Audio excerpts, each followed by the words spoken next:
Welcome to the Money Maven Project podcast. If you're here to learn how to obtain freedom over your time and money through real estate investing, you're in the right place. Create the life you want by living with intention and becoming a maven in mindset, money, and real estate. Now, here's your host, Justin Monk.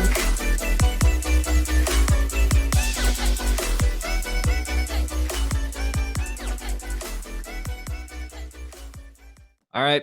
Welcome to the Money Maven Project podcast. I am super excited about this episode. Get to talk to who's becoming a great friend, Evan Holladay, and his story and what he's up to. Evan Holladay is a real estate developer and investor with over 225 million and 1,347 units of multifamily real estate developed and invested. Evan is founder and CEO of Holladay Ventures, where their team specializes in creating and investing in workforce, affordable, and mixed income communities, which I'm excited to learn more about what that means. Their mission is to create quality housing opportunities and empower their residents to realize their full potential. Evan is also the host of the iTunes Top 200 Business and Real Estate podcasts, Monumental, where he sits down with top leaders and entrepreneurs making massive change in the world. That all sounds very monumental, man. Welcome. Thanks for being on with us today, man. Yes. Thank you for having me, Justin. I am stoked to be here. This is going to be good. Well, start us off. Tell us where you started. I mean, it's always so intriguing to me how people get started in it and seeing where they started and where they are today. It's super motivating for me. So start with your story. What started you? How did you make the transition from whatever it was to real estate, and then kind of where you're at today? Yeah, definitely, man. So I always like to say, for me, it got started in college. I knew that pre-med and science just wasn't for me, and I wanted something that I could have that same sort of impact. And that's when I really got involved with a developer on campus. I somehow convinced him to give me a job. I was the first one he hired. Learned a whole lot about development, about real estate, and how you could literally change a neighborhood with just a development. From there, myself and a few others, we ended up starting a modular development company in college, and we're starting to grow that out, and we're going into multifamily, seeing as that is where we could get the best economies of scale for what we were doing. And that's when I ended up being approached by what was a workforce and affordable housing development company, and is now the biggest in the country. And they're like, well, how about you come work with us and do something similar to that? And so I started sourcing deals for them and really fell in love with, I had started working towards affordable housing, mixed income housing, and doing more than just building luxury housing. I got into that with the modular company that we had started, and I really got to explore that and really fell in love with it working for the other development company, because I would work in cities where the need for quality workforce housing, middle income, lower income housing, just the need was crazy. And there's nobody really building for those families that are like the backbone of our cities, the backbone of our communities. And everybody that's building brand new is building for luxury, for Class A plus, for anybody that's got $100,000 or more a year. Yeah. There's nobody building for the families that are making $30,000 to $70,000 a year. And so that's where I fell in love with the idea. I was like, oh, you can actually do more with real estate. You can actually have an impact. And so I, over the course of the last 7 years, have, like you said, I developed a lot of workforce housing communities throughout the Southeast, really learned a whole lot, and then eventually left and started my own venture because I was like, you know what, there's more to this than just even providing quality housing. I was like, we can take this tenfold. We can go 10x with this and say, why not only build the affordable housing, but provide empowerment for the residents and give them the tools with the knowledge and the mindset and the confidence and also the health and wellness and tutoring for kids and helping people build up the family that they really hope and aspire to be like when they grow up, and build that for people, so that way they can eventually make their way out of affordable workforce housing, and they can go buy a home or live the American dream, or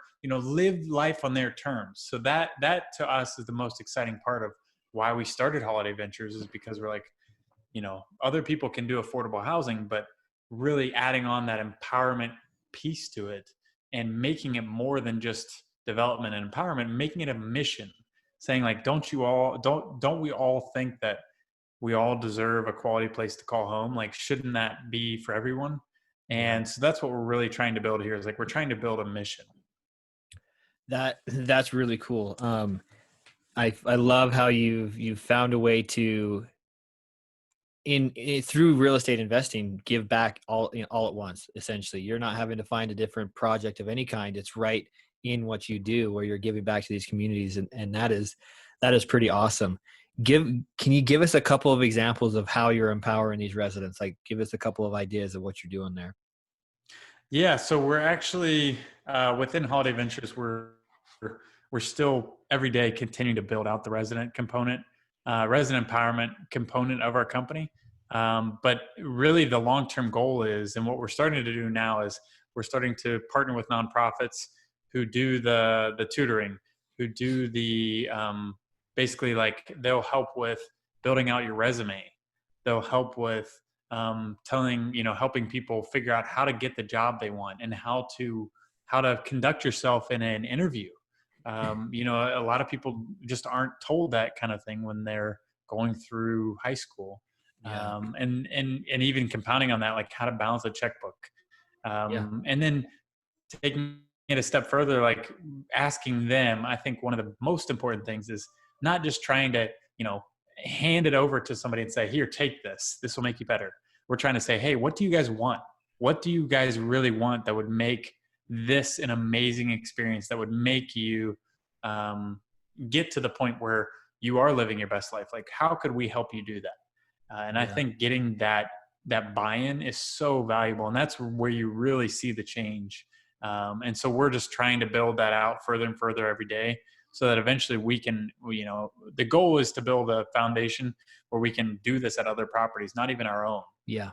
Where we can offer this as a service to other operators of multifamily workforce, even higher end communities. I think it's valuable to everybody.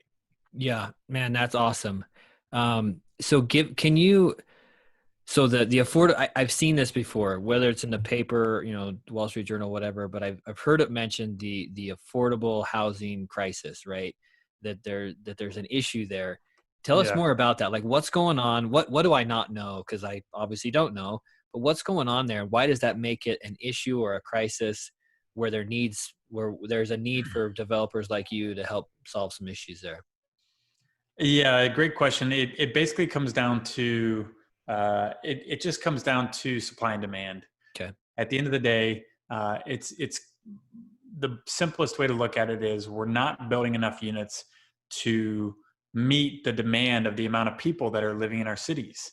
And so inevitably our prices are going up, and they're going up faster than we could even build if we wanted to build if we were able to build all the units that we could. Yeah. But you just have these barriers to entry. You have these barriers to entry within any type of development, not just affordable, but any type of development, but especially affordable, I would say, is that you have communities that say, we don't want density, we don't want growth. And inevitably, if your city is doing well, you're likely going to feel that growth and that evolution of a city. All cities go through it. Austin was one time a sleepy town. Now it's one of the fastest growing cities in the world. And inevitably cities go through that different iterations. And so the citizens just aren't comfortable with that kind of growth. And so they tried to do everything they can to stonewall it and say, we don't want density, we don't want multifamily, we don't want new units, we don't want this. Well, inevitably that's what causes this affordability crisis. Is you have really long lead times on permits and plan reviews and zoning approvals. Just to give you a quick example, I mean, we work on development projects and it'll take us 2 to 3 years to get it zoned and permitted. before we can even, move an ounce of dirt. Yeah. And then it takes us a year and a half to get it built, and then it takes us a year to lease it up. So you're looking at like 5 years from start to finish before you're actually done, like fully leased up with the project and it's stabilized. So we can't really help the families until like I'm helping families 4 to 5 years from now. Yeah. For anything new we're working on. So that's the kind of lag where it's like you have demand today, but anything you start building isn't for another 5 years. And you have all these barriers to entry. And so that's what causes this like difference in supply and demand. So you have this pent up demand, and governments are now trying to help incentivize by saying, hey, look, we'll give you grants, we'll give you loans at zero interest. We'll do anything we can to make your life easier as an affordable workforce housing developer, because there's not enough incentive to do that when people are making so much money doing the high end product, the luxury product. They see that as like the ultimate product. And so there's not really much incentive unless governments were to help out. There's no financial incentive. You can't make money if you're competing for the same land with market rate developers who are getting paid top dollar, getting paid, $2 per square foot for their rent, or we're making less than $1 per square foot for our rent. Yeah. So there has to be some sort of help from the government. And so it is a very public-private partnership driven business. But it's honestly one of the most successful, and it has been. There's been multiple reports that have proven that this is one of the kind of the bright spots within government incentives, is that it actually works. It incentivizes, for-profit developers like myself, but who are civically minded, that are mission driven, to actually go out and build affordable housing. So long story short, supply and demand issue, but above and beyond that, we've let it go on for too long. And because of that, we have cities like Nashville, where we live and where Holladay Ventures is based, and we have 31,000 units that are needed in the next 5 years that are just affordable and workforce housing. So to put that in perspective, I mean, right now, developers are building like 400 units per year in affordable housing in Nashville. And so if you do the math, I mean, I can't even do it, but I'm sure it's like, 100 years from now. It's a long time. It just is exacerbated even more. And that's happening across the US, especially in major like Seattle, Chicago, New York, LA, Miami, San Francisco, especially those cities, but really even in like heartland America, like even in smaller suburban towns, because we're dealing with the supply and demand issue.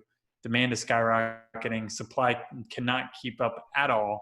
Not to mention, on top of all this, on the development slowdown, you also have on like existing affordable, they have a lifespan that they agree to be affordable. Well, a lot of those affordable communities are coming off of their lifespan of being affordable, and higher end developers or value add groups are picking them up, taking them out of affordable and turning them high end, fixing them up and charging top dollar for rents. Yeah. So then we're losing a bunch of existing affordable units, and we can't build fast enough to meet the current demand on top of it. So it kind of creates this like perfect storm of humongous need. And I think you like sprinkle on top the pandemic and COVID-19, and it's going to make for like, the next 5 to 10 years are just going to be tremendous need for affordable housing. Yeah. Unfortunately, a lot of cities and states are lowering their budgets right now because they don't know where the taxes are going to come from with COVID. Yeah. But at the same time, you have a lot of cities now that are saying, hey, we need affordable housing now more than ever because of what's going on. We needed it beforehand, and now we just like put gas on the fire. Yeah. Now it's 10 times worse. Yeah. So that's kind of the state of things right now. Yeah. Now that's awesome. That's a great explanation. It makes a lot of sense. I've always heard about the issue and the problems there, but never really fully understand it. That's such a great opportunity to help out as well and make a business out of it as well, while helping people in cities. Are you finding that, so the assistance, is it coming, or the incentives, are they coming from the federal level or the city or both? Both. Yeah. So The federal level gives out grants, and they also give out tax credits. So we typically will finance a lot of our developments or communities with tax credits, and then that will basically cover 40% of your costs. But then you have to go out and finance or raise money for the rest of the 60%. Yeah. But those federal credits come through the state housing agency. And then on top of that, you typically will go to the city or the county or the state and ask them for help as well to help with that 60%. So it is very much like you want to figure out how to get help at each level, because these things are typically very, very hard to finance. And you're always trying to find grant money, and it's typically very hard to come by, very competitive. And hard to go through the regulation and approvals to actually get it. What makes them harder to finance? Just that they're in the cities there, the neighborhoods, and just the fact that it's affordable housing? What makes them harder to finance? Yeah, I think it's just the fact that when you think of a typical real estate deal, you think about, okay, well, I have my equity partners who bring capital to the table, and you have your loan, your lender, your bank who brings the loan to the table. All they typically care about are the numbers. Like, do the numbers make sense? Yes or no? At that point, then they decide to invest, and it's typically, each of those groups can move in like 60 to 90 days. So that's your typical finance timeline for a deal. Ours is like, okay, well, we start out picking a site, then we have to get, political approvals. Then we have to go to the state agency to get their buy-in and their support. We have to apply for the tax credits. We have to be awarded. Then we have to apply for and get awarded state grants, local grants. Then we have to go through their approval process, and they have environmental approvals, they have tax credit approvals, they have financing review approvals. There's just all these approvals that you would never imagine exist, but they do. Well, that's why investors aren't going there, because it sounds complicated. It is very complicated. There's a huge barrier to entry. Yeah. Which is unfortunate. It's a double-edged sword, because I'm the beneficiary of it, because we don't have as many competitors in affordable housing, but I see the bigger need of saying, hey, there is a humongous need for affordable. We would probably all benefit if this were a little bit easier for people to do. Yeah. It's buried in regulatory kind of red tape, like most any other federal programs, unfortunately. So that's what slows it down. Typically that you have to have a lot of T's crossed and a lot of I's dotted, and usually nobody wants to put their money in until everybody else is ready to put their money in. Yeah. Between the different grants and loans and tax credits. So it typically, in development in general, takes a while. But typically our timeline for a deal on the development side is like 2 to 3 years. Yeah. We could close an acquisition deal in 6 months or less. And we can, we also do some affordable non-tax credit. We can close those like a standard syndication deal. We can do those in 2 to 3 months. Yeah. But development, it just inevitably there's, you got to wear 500 different hats. And so it takes a while. Yeah. What's your mix between new development and existing units? It's in the ballpark of like 70 to 80% new construction. Mm-hmm. And then the rest are acquisition, and split between with tax credits and then without tax credits. Yeah. And what does your team look like to tackle these barriers and all these? I mean, I can't imagine the paperwork and the process that's got to be involved there. I'm sure you've got some team members that are helping you out there. Yeah. So we've been able to stay nimble.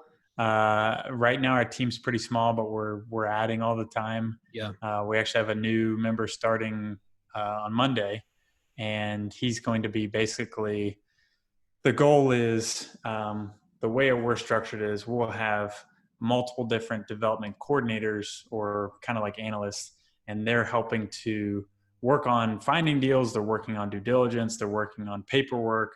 They're working on getting things to lenders and equity investors and state agencies that we need to get closed. So for each development manager, we'll have a development coordinator. And then above that, we'll have each one of the development managers sourcing deals. But really outside of that, the paperwork comes down to, we have partners on every deal. And that's how we've been able to stay nimble, is we have partners that are well capitalized real estate groups, and they have back office accounting, they have back office asset management. So I've been able to, Holladay Ventures has been able to lean on that, but we're constantly growing now that we're in a tremendous growth stage on the development and the acquisition side. So it's a tipping point where you want to stay nimble as long as you can. But we're getting to that point now where we're like, okay, we need to start putting in more team members in-house, because you get more control out of it too. I think that's really valuable, is having control over the development, control over decision-making. And also it allows you to make decisions more quickly when you don't necessarily have to go to a partner for every decision you want to make. Yeah. Yeah. So you're probably one of the first investors that I've spoke to that started out right into multifamily. Most people I know, they start in a single family, they wholesale, or they flip a few houses, they burr a few houses, whatever. And they're like, hey, you know what? I bet there's a big opportunity in multifamily. And so they try and figure out that transition. What's some advice? And I mean, I know we don't got a time. I'm sure you could tell us a lot here, but what's some advice to somebody that's trying to make that transition? They've got a few houses under their belt and they're like, hey, I want to tiptoe into multifamily, smaller stuff, but then hopefully get into some of the bigger stuff down the road. What's some advice you can offer them? Yeah, I would steal this from Tony Robbins. I would say that the best advice, if you really want to commit to something and be the best at something, and make a transition like that, is first off, soak up as much knowledge as you can, find a mentor who is the best of the best in that industry, who like and trust, and then take everything you've learned along with your mentor and put all of it into massive action.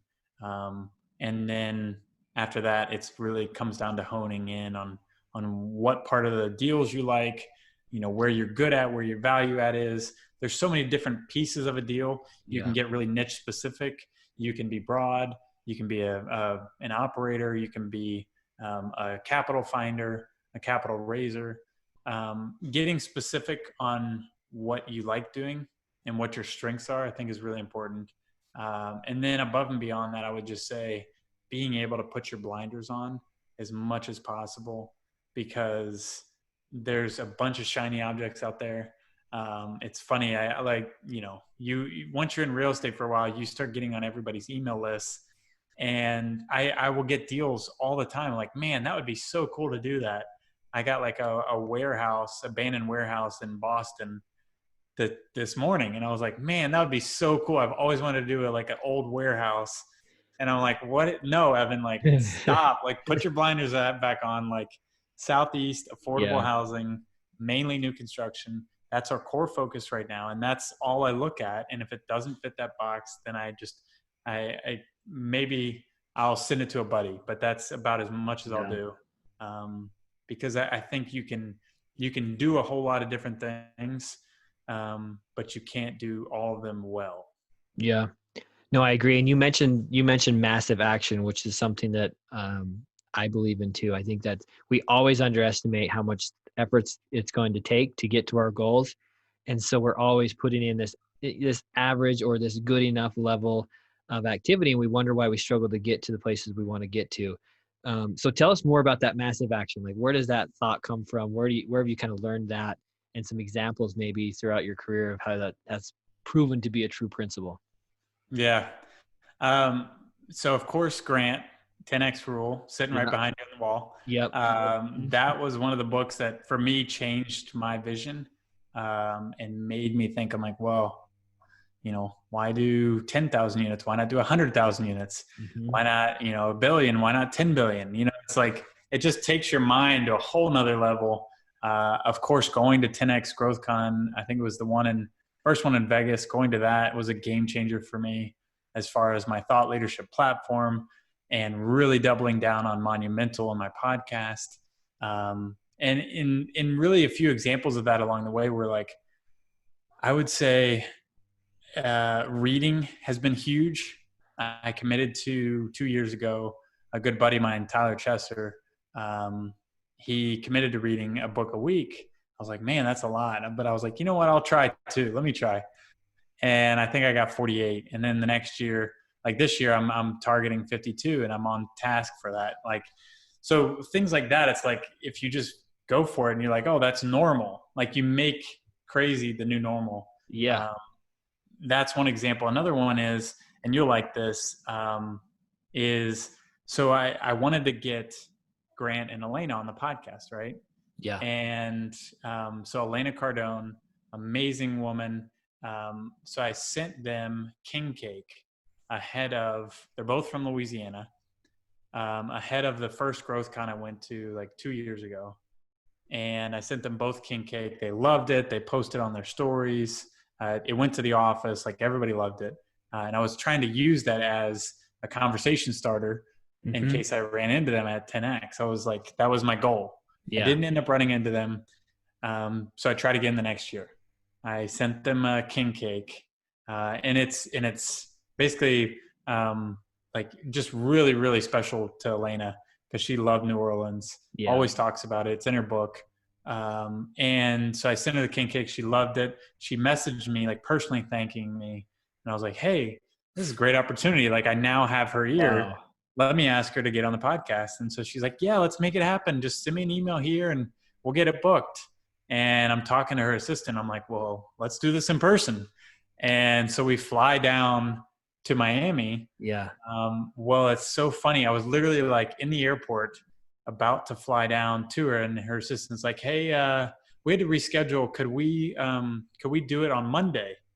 And that was Friday to Monday. It was like 4 days later. Yeah.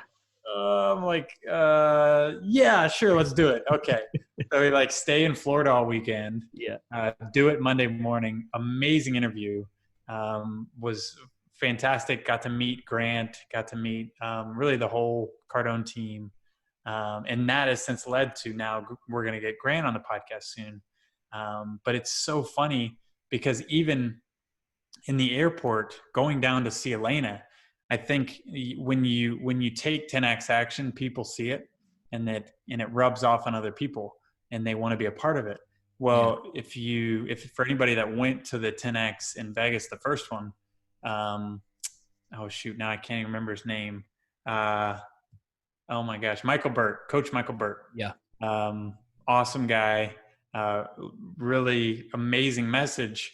Well, I ran into him in the airport on the way to seeing Elena. And I was like, oh, I got to talk to him too. He's on my list. And so I go up, I was like, hey, Coach Burt, I'm Evan. I introduced myself. And he's like, oh, I'm going to Florida. I'm like, oh, me too. And I'm like, I'm actually going to interview Elena Cardone for my podcast, Monumental.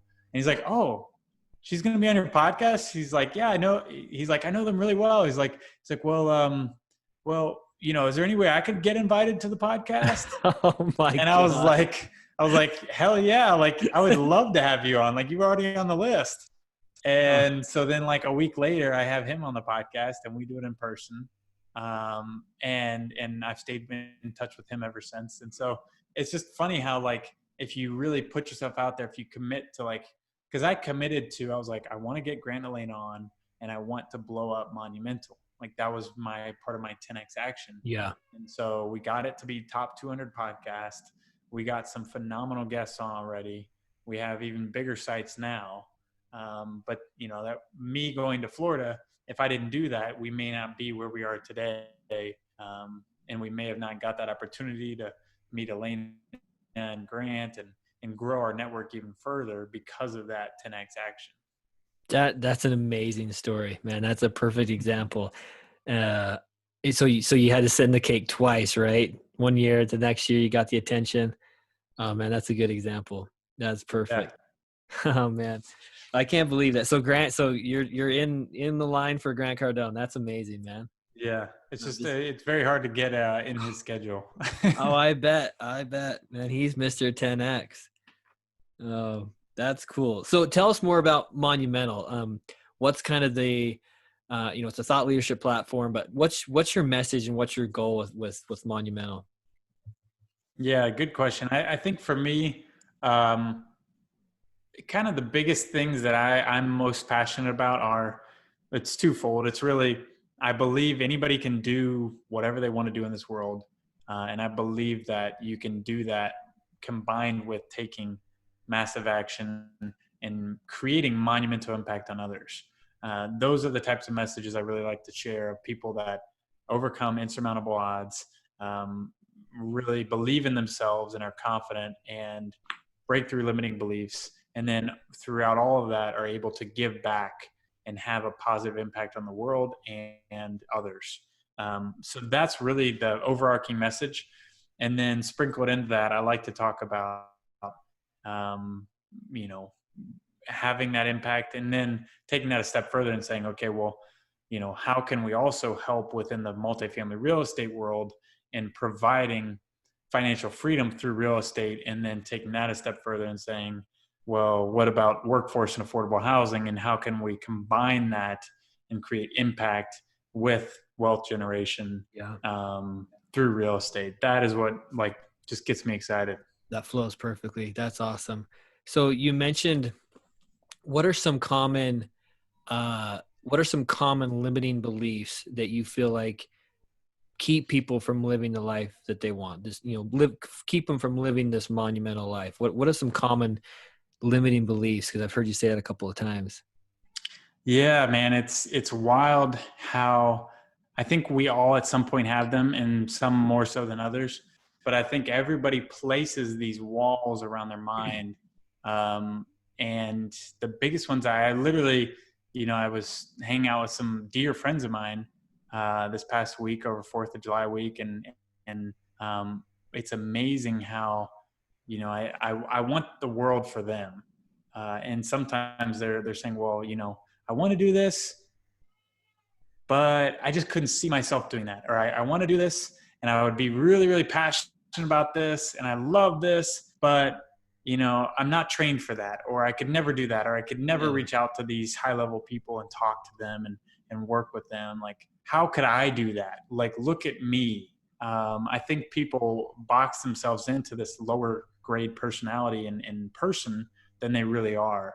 And they're not really like vibrating at their highest level. They're playing, in the C League when they could be playing the A League. And I think they put that kind of damper on themselves at a young age, and then they carry that with them, and it kind of gets hardened every year that it goes by, that they don't break that wall down. And so I think that is what I want to help people break through. I'm like, believe me, if you put your mind toward anything and you believe in yourself and you take massive action and you find mentors and you find a peer group, you can do anything. And that's the most exciting thing about having these conversations. Because like when I was talking to my friends, some of them are like, after we got done talking, they're like, whoa, you're right, I could do that. Like, Yeah. I do need to think about that. I do need to get dialed in on my vision and my goals, because that will allow me to see more clearly the person I want to become and where I'm going, instead of being stuck on where I am. And so I love talking about that. Like, literally, I had a buddy, a very good, one of my best friends. I was talking to another friend, and I asked him, I was like, so what are you passionate about, and what gets you going, and what gets you excited? And he's like, well, there's Evan's 3 favorite questions right there. It's true. I've heard those too. And it's like, yeah, you sprinkle that in with like some real estate and some affordable housing, and that's pretty much what I like talking about. That's all you talk about. Yeah. No, that's funny. But we hear it all the time. And I always, I hear people that are, maybe they've been in a certain career for a while, and I ask them, or I hear them say things like, yeah, I like to do this, but I don't do it anymore. And it's usually because of 2 things. They can't afford it, or they're too busy with their job or their 9 to 5 or whatever. And I'm like, well, why? Like, why limit ourselves to that at the sacrifice of what we want to do? I don't believe that we should have to defer stuff that we love and we're passionate about till later. I mean, there is some, you got to sacrifice a little bit here and there and for a later reward. But in general, I think we should be able to go do it now and design the life that we want. Yeah. Now. And there's always a way. And whether it's through real estate investing, whether it's something else, I believe that there's a way to design the life that we want to live. We just have to overcome those limiting beliefs, which are so common out there. Not sure why they're so prevalent. I know our minds Yeah. are very protecting of, our bodies. It's in our nature to be safe and, not take risks, and to hedge a little bit. And I also love that conversation of like, well, why do you think that's not possible? Like, what's the assumption that we're making? I always challenge people to challenge the assumptions they're making, to hopefully open their thinking up a little bit. And the 10X rule is a great example of that, bigger thinking.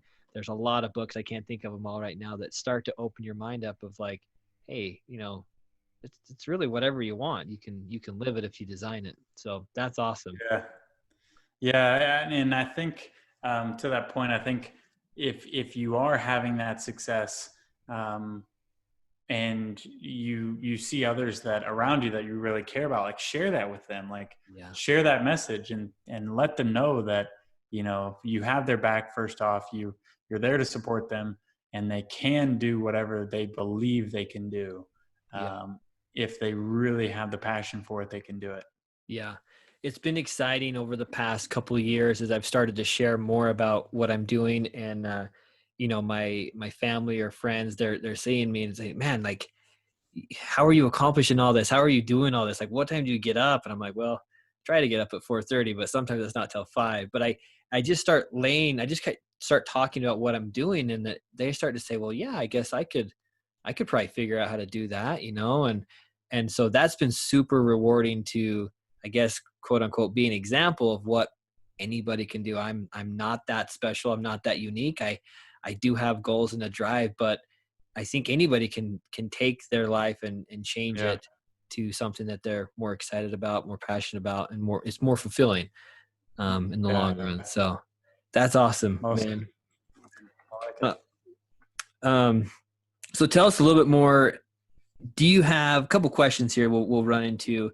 Well, first off, where do you kind of see the next 3 to 5 years? Where do you see you going as your goals, and then with Monumental, and then with Holladay Ventures?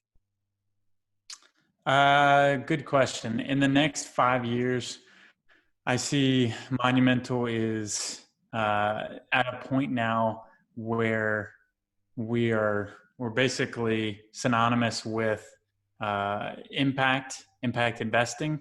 We're synonymous with being able to have massive impact in the world and leaders across the world.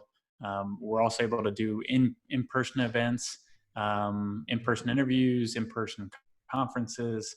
We're able to basically attract this unique niche group of people that really care about two things in the world of having a massive impact and creating the life of their dreams, and combining those two together.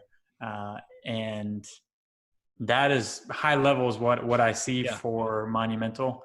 Also knocking off a lot of names on our Dream 300 list. Yeah. Which, if you want to know more about that, ask Justin.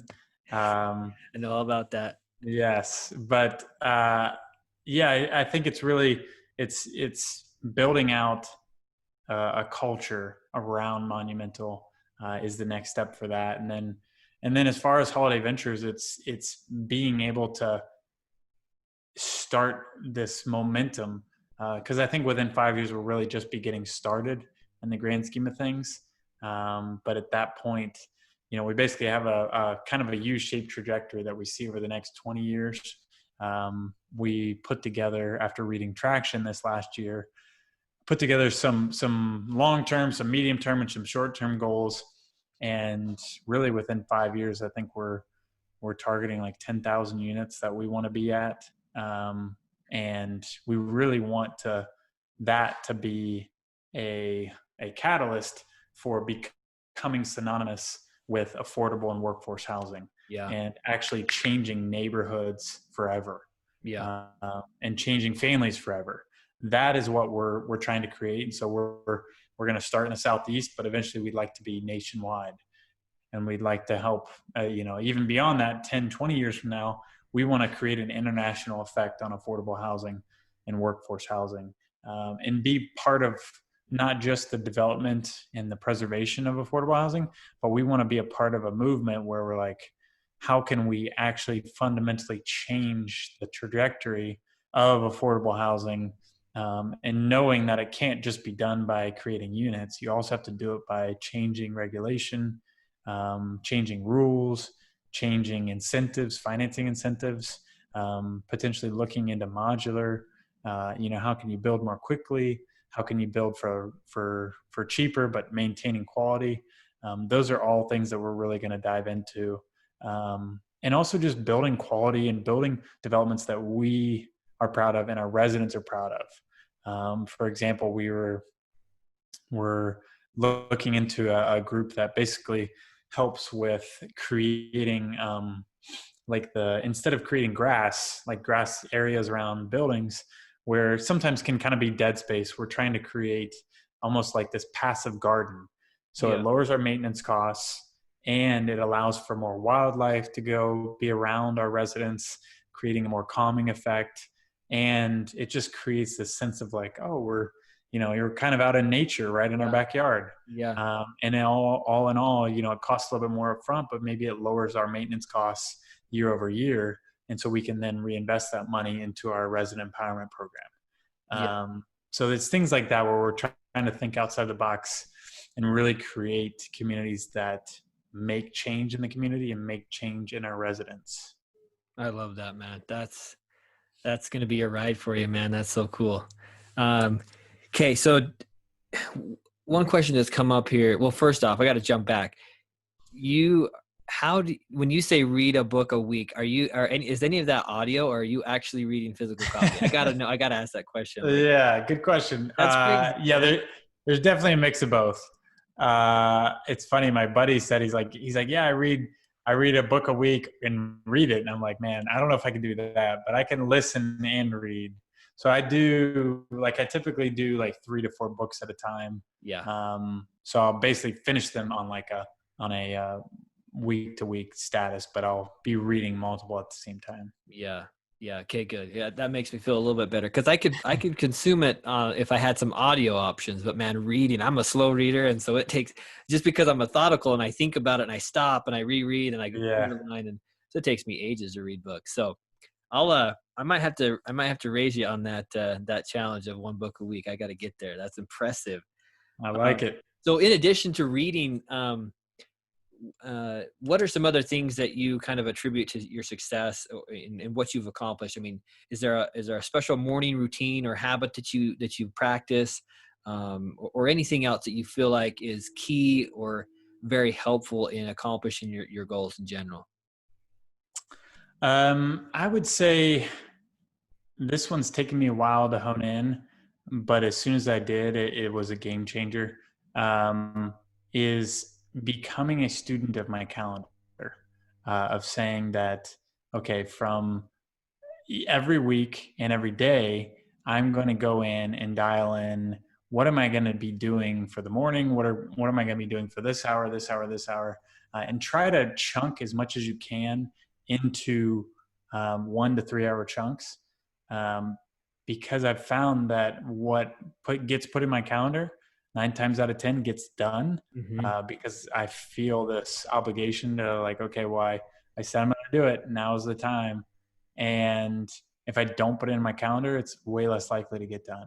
Yeah. Or I'll forget about it or something will come up and, it just gets sidetracked or distracted. Yeah. So I'd say that has been one of the game changers. And then of course, meditation, that's been huge. I've been doing that for like 4 years now. It really is just a calming effect. It's made me more centered. I'm more slower to react when I don't need to react quickly. I think sometimes it's better to be slow. Sometimes it's better to be fast, but it just allows you to get into a place where you're calmer and less reactive. And you're in a place where you don't get stressed out as much. I mean, the amount of time you could be wasting on stress is enormous. If you overthink things. And so having the ability to have a level head is powerful. I Above and love beyond that, I think it's just, trying to be conscious of what I'm eating. It's amazing if you have like one or two off days, you see the effect on your body immediately, and it slows you down. And so you think about your body as an engine. You're not performing at top peak performance if you're putting bad things in your body. Yeah. So always try to take that into account, not always 100%, but always doing our best there. Yeah, that's perfect. Those are some that often are overlooked, diet, what you're eating, and man, the calendar thing, that's huge. Like that is being able to manage your day, plan it out, stick to it, only put the important things on your calendar. Like that's actually a skill, and that's a very valuable skill. One that, like you said, it takes a little time to hone in a system that works for you and your style, but it's Yeah. incredibly important to be able to control that time and manage your day rather than letting it control you and manage you and push you around.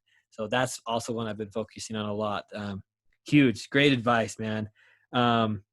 So what's another question? Then we'll dive into some of these other kind of final questions. What do you say, or what do you recommend to people that, so how do you power through? Like if you have a tough day, you bump into obstacles, you're feeling discouraged, as you try to chase these big goals down. How do you power through those off days? And what would you recommend to others? That's a really good question. I would say for me, if I'm having an off day, the first thing I think about is I try to remind myself that at the end of the day, this too shall pass. We will figure out a way. We'll figure out a way to solve this. Something else good is going to happen to me that's going to bring my spirits back up. And also remembering that you control your destiny and you control your mindset, and that you can tell yourself, you can coach yourself into any mindset. Yeah. And so if you want to feel frustrated about something, you're going to feel frustrated. If you want to come out with a glass half full mentality, then you will. And to give you an example of that, I mean, we're working on, we basically have entitled and got a 22-acre site ready to go. We're not going to develop it, but we're going to sell it. And I just had like a string of bad news all in one day. Mm-hmm. And I was like, you know what? I bet you tomorrow or the next day or the next day after that, I'm going to get some really good news. And so that was last week. I got like three pieces of bad news all within like 2 hours. I was like, man, like, is this deal going to fall apart? Like, I put so much time and energy into this. Yeah. I was like, know what, Evan, like, don't think like that. It's all self-talk. It's me telling myself, you don't need to think like that. There's no use in thinking like that. Like, we're going to figure out a solution just like we did on all the other deals. And we've been through this before. It's that comfort level within your mind of, you have yourself talking yourself up, you're coaching yourself. And so lo and behold, 4th of July, get an email, great email, and says that we have a strong interest from a serious player that wants to buy it, and it's a great price. Yeah. And that was like 3 days later. And it's just, so it's like reminding yourself, like, hey, this too shall pass, and we're going to get through this. Everything's going to be okay. And something better is going to happen right around the corner. And if you all have that mentality, then it may suck in the moment. It did suck in the moment, but I was like, all right, snap out of it. Like, don't let this ruin your day. And, I got out and we had great time with family that day. And then a couple of days later, I get some amazing news. Yeah. It doesn't always happen that way, but I think if you have that mentality, then 9 times out of 10, good news will come around to you. Yeah. And I would say too, that like in development world, even in real estate in general, is that you say that a deal dies 199 deaths, but it always lives 200 times, because, I mean, it's amazing the amount of stuff you will go through and you think a deal is dead. You think you're like, oh, well, we're going to have to drop the contract. Like the numbers don't work. It doesn't make sense. But then 2 days later, something comes around and you're like, oh, it works again. Yeah. Like let's keep moving. Let's keep going. Yeah. And that happens all the time. So I think perseverance is powerful. That's huge. I love that level of responsibility. Like you're taking responsibility for how you're feeling and how you're reacting.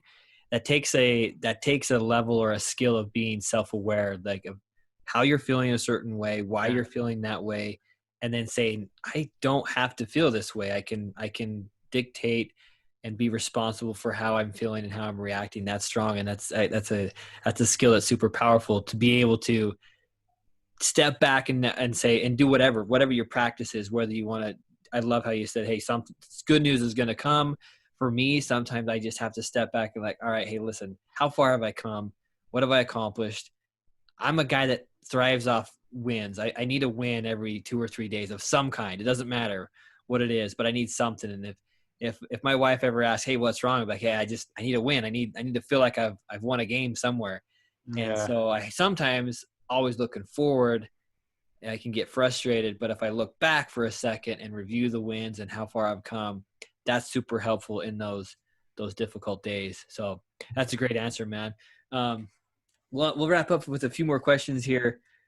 So, and this, maybe you feed in that what you just responded with is maybe a perfect answer for this next question, but what separates those that succeed in obtaining their goals, whether it's real estate or whatever, from those that don't? What stands out there?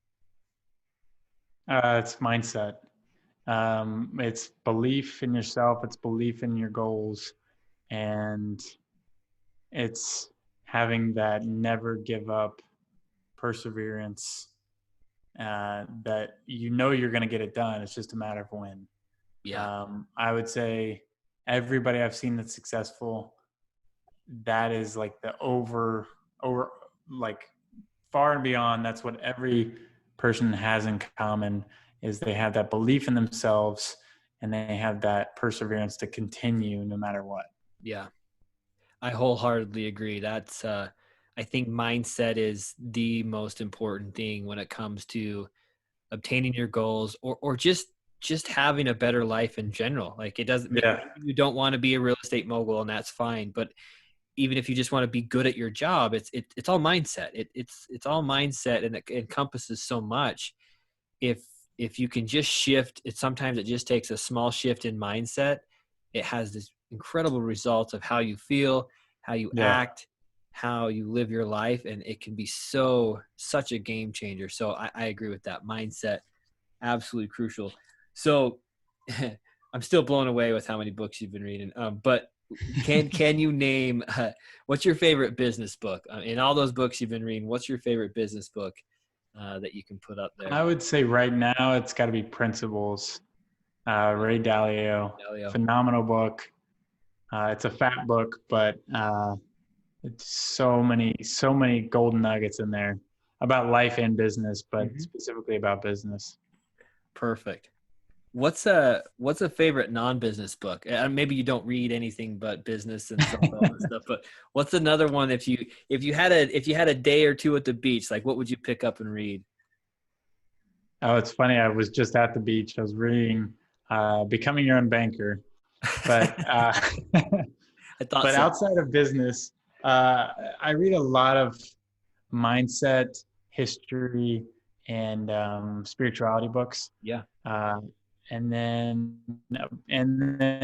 some fiction here and there. I'm actually reading a really short book called Dune. I would highly recommend it. It's like a classic sci-fi.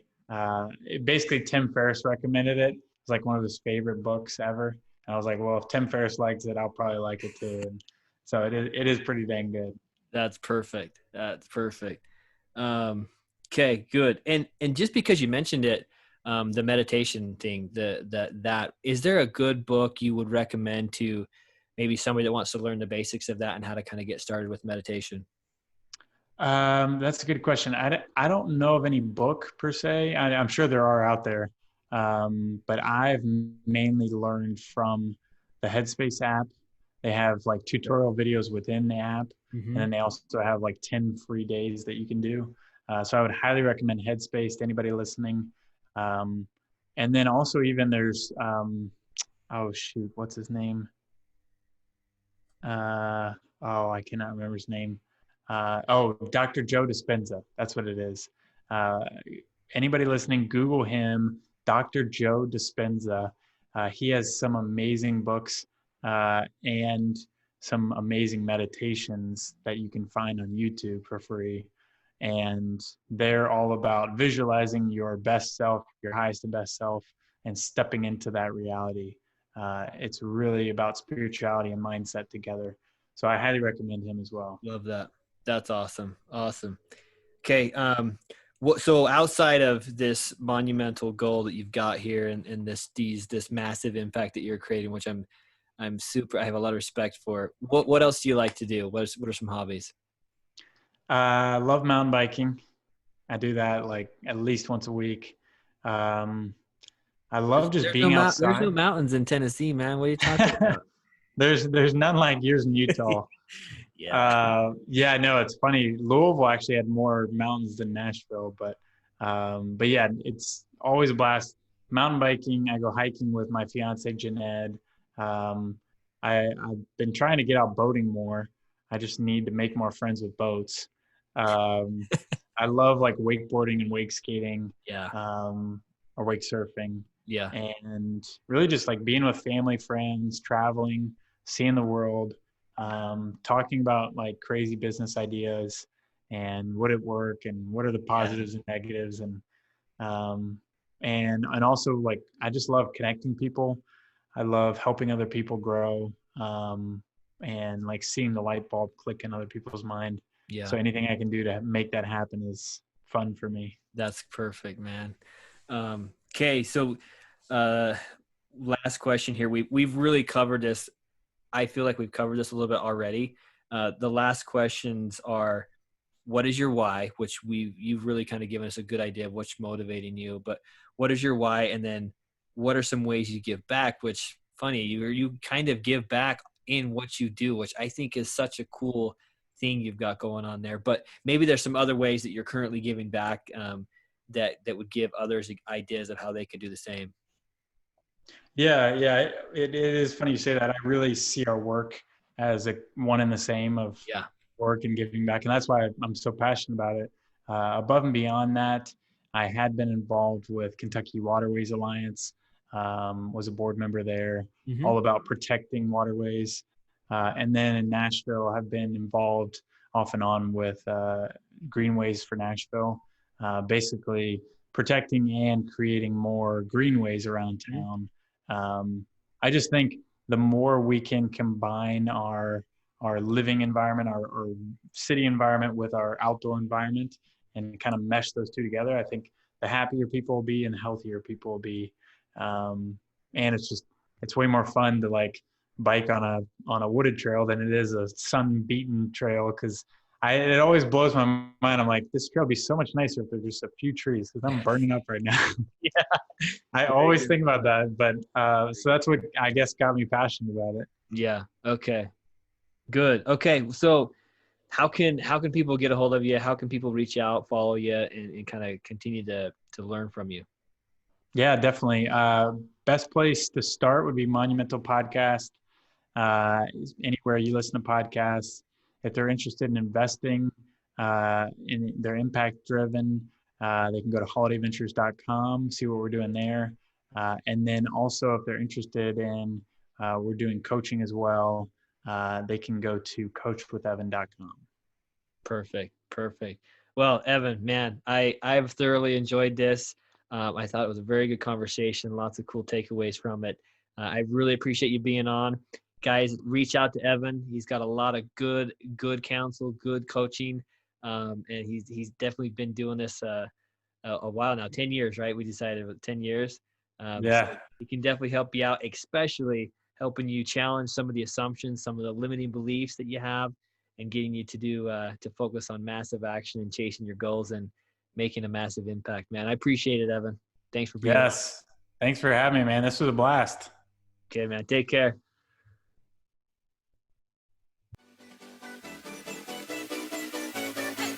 Thanks for listening to the Money Maven Project podcast. A true maven shares knowledge with others, so be sure to share this podcast and leave a review. Thanks so much, and until next time, live life with intention.